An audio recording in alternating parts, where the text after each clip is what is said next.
اللهم ارحمنا بالقرآن واجعله لنا إماما ورحمة، واجعله لنا نورا ينور لنا قبورنا ويشفع لنا ويغفر لنا ويرحمنا. يا ربنا انصرنا على من عادانا، واغفر لنا خطايانا وارحمنا، أنت مولانا فانصرنا على القوم الكافرين. اللهم اشف مرضانا ومرضى المسلمين، وارحم موتانا وموتى المسلمين، وأعلن بكلمتك وبحقك كلمة الدين. دعوناك كما أمرتنا فاستجب لنا يا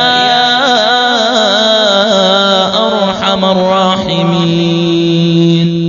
اللهم لا تدع لنا ذنبا إلا غفرته، ولا غما إلا فرجته، ولا دينا إلا قضيته، ولا حاجة من حوائج الدنيا والآخرة إلا قضيتها يا أرحم الراحمين.